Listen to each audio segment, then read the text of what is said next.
Semoga kalian dalam keadaan sehat ya. Nah, kalian sudah siap untuk belajar? Sekarang kita akan belajar tentang tematik. Kalian siapkan buku tematik 4B. Karena materi tematik di 4A sudah selesai. Jadi kita menggunakan buku tematik 4B. Oke? Siapkan dulu ya buku tematik 4B dan alat tulisnya. Seperti biasa, kalian bisa menandai kalimat penting di buku dengan menggunakan alat tulis supaya mempermudah kalian untuk belajar. Oke? Siap untuk belajar? Yuk kita dengarkan materi dari Ibu Lucy.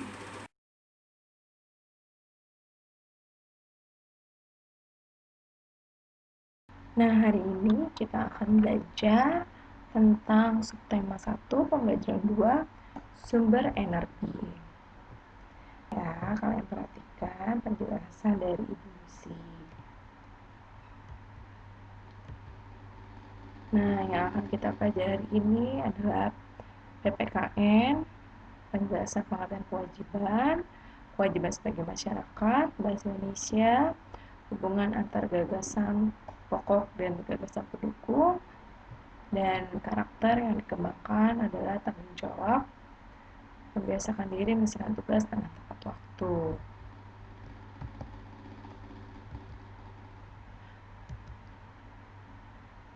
Kewajiban warga masyarakat. Sejalan dengan perkembangan teknologi sekarang ini, sinar matahari digunakan sebagai sumber energi listrik, diantaranya mobil, pemanas air, bahkan lampu-lampu penerangan juga sudah menggunakan energi matahari. Dengan adanya alat-alat tersebut, akan mempermudah manusia dalam melakukan berbagai pekerjaan. Manusia tidak sekedar memakai teknologi tersebut, namun mempunyai kewajiban untuk merawatnya supaya tidak merugikan diri sendiri dan orang lain. Nah, kali ini kita akan mempelajari tentang setiap orang sebagai warga masyarakat. Nah, sebelum belajar, kita nyanyikan dulu yuk lagu wajib belajar.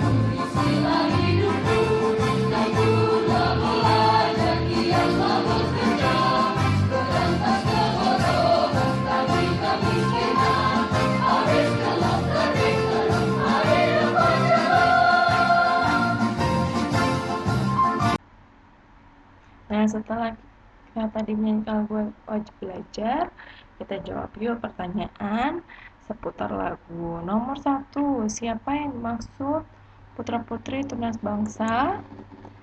Nah, yang dimaksud adalah semua pelajar yang dimaksud putra-putri tunas bangsa, termasuk kalian. Kalian semua pelajar kan? Nah, lalu nomor 2, apa kewajiban utama seorang pelajar? Kewajibannya apa? Kewajiban seorang pelajar ya belajar. Jadi kewajiban utama kalian adalah belajar dengan sungguh-sungguh. Lalu nomor 3, selain rajin belajar, apa yang harus dilakukan oleh pelajar di lingkungan masyarakat? Nah, selain belajar, yang harus dilakukan oleh pelajar di lingkungan masyarakat adalah giat bekerja. Bekerja seperti apa? Bekerja membantu orang tua. Bekerja membantu orang tua kalian. Membantu orang tua kalian dalam menyelesaikan pekerjaan rumah seperti bantu menyapu, mengepel, cuci piring, seperti itu. Tapi jangan buat alasan kalian belajar jadi nggak bantu-bantu mama sama papa, nggak boleh ya. Nomor 4, harapan siapakah keberhasilan seorang pelajar itu? Keberhasilan seorang pelajar adalah harapan bangsa Indonesia. Nah, sudah mengerti tentang isi lagu wajib wajib belajar. Sekarang kita lanjut ya. Nah, amatilah gambar tentang kewajiban masing-masing anggota keluarga berikut ini. Kita lihat. Nah, ini gambarnya mematikan lampu. Berarti kewajibannya harus menghemat energi. Ini kewajiban ayah apa ini? Memberi makan hewan. Ini kewajiban seorang anak menyiram bunga. Lalu kewajiban seorang anak menyapu halaman atau membantu orang tua. Kewajiban ibu ini contohnya adalah menjemur pakaian.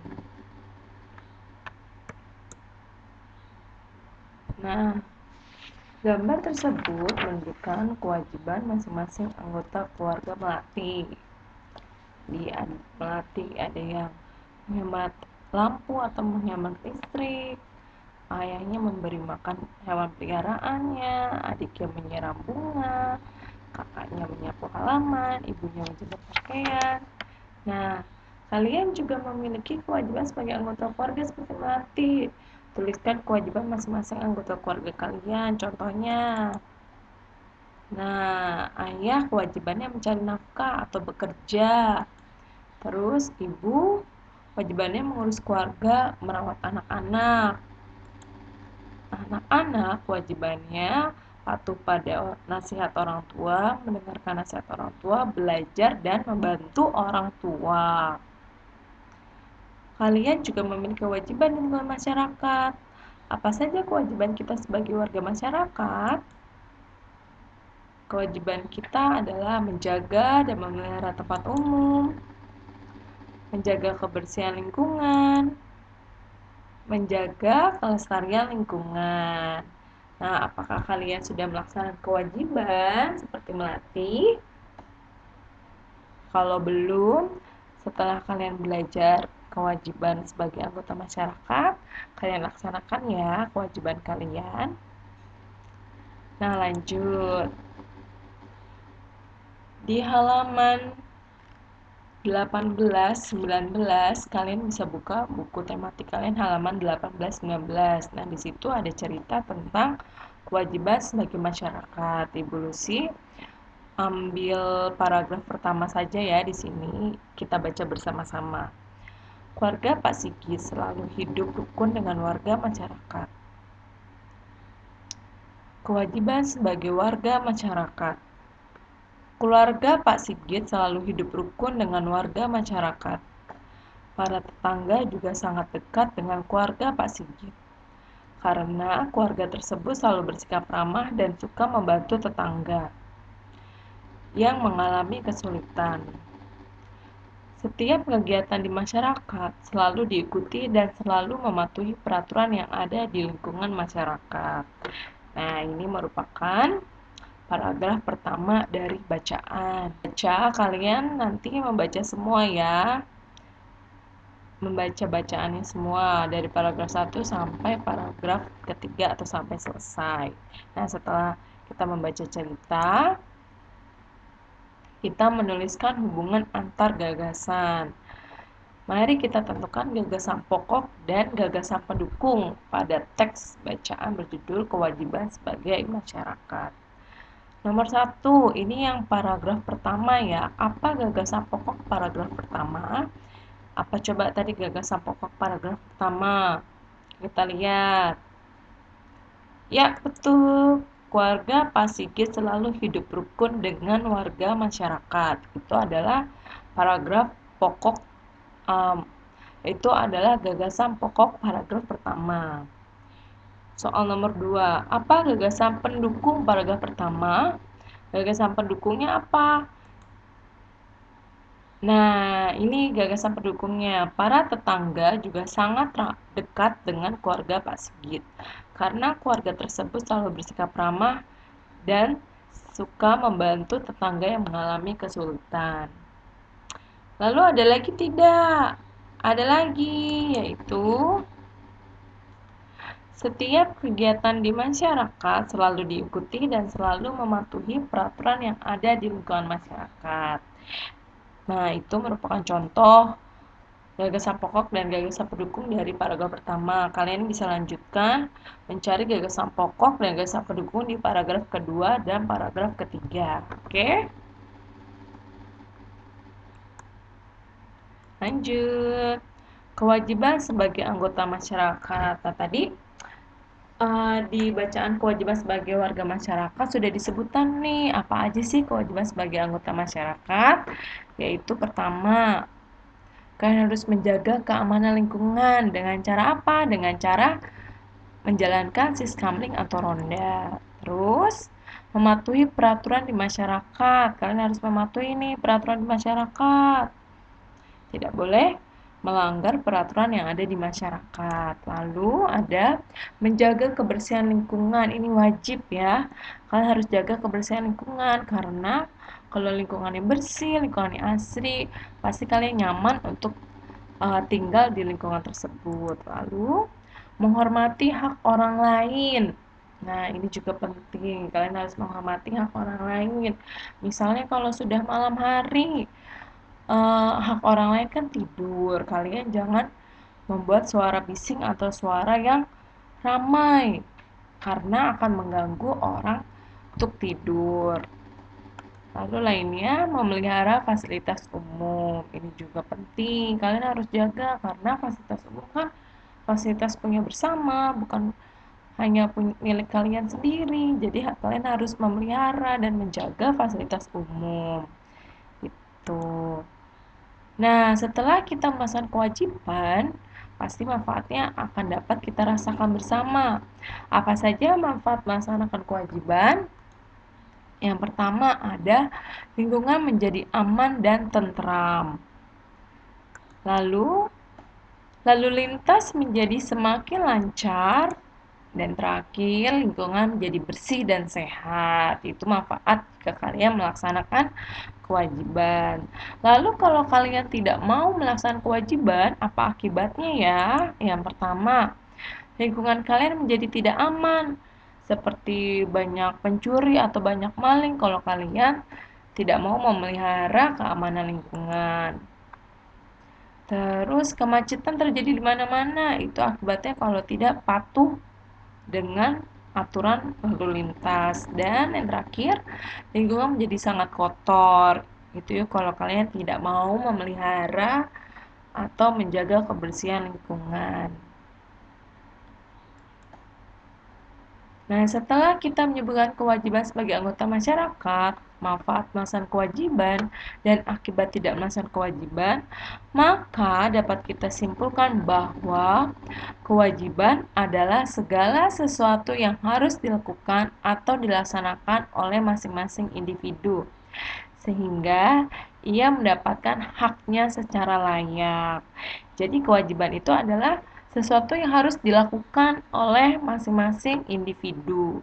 Sehingga setelah kalian melaksanakan kewajiban, kalian akan mendapatkan hak kalian secara layak atau secara utuh gitu. Jadi ada timbal baliknya. Kalau kalian melaksanakan kewajiban dengan baik, ya kalian akan mendapatkan hak kalian seutuhnya. Begitu.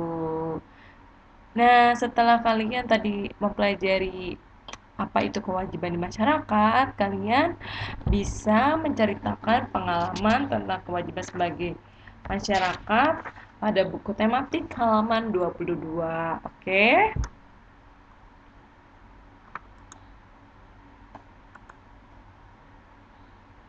Nah, ini merupakan rangkuman dari pembelajaran 2 tadi. Kalian bisa baca di buku tematik halaman 23. Oke? Sekarang kita lanjut ke pembelajaran 3 halaman 25. Kalian sudah membuka buku tematik halaman 25. Sekarang kita akan pelajari tema 1 pembelajaran 3 tentang sumber energi alternatif.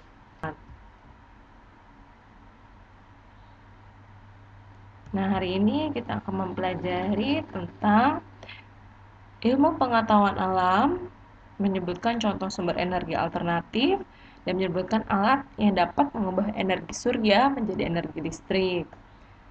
Terus menjelaskan kelebihan listrik tenaga matahari dan Bahasa Indonesia membuat paragraf berdasarkan gambar tunggal.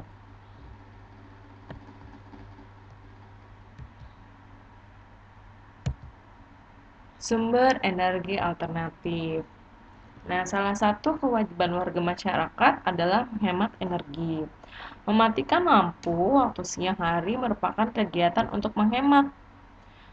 Matahari sebagai sumber energi listrik yang tidak dapat habis.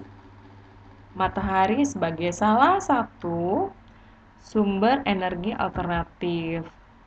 Selain matahari, air juga merupakan sumber energi alternatif, yaitu sebagai pembangkit listrik tenaga air yang dapat menggerakkan turbin sehingga generator dapat menghasilkan energi listrik. Sumber energi alternatif bisa berasal dari angin, panas bumi, dan air. Sekarang kita perhatikan apa saja sih macam-macam sumber energi alternatif. Nah, ini merupakan contoh sumber energi alternatif. Nah, tadi contoh sumber energi alternatif kan air bisa merupakan contoh sumber energi alternatif, yaitu sebagai pembangkit listrik tenaga air yang dapat menggerakkan turbin sehingga generator dapat menghasilkan energi listrik.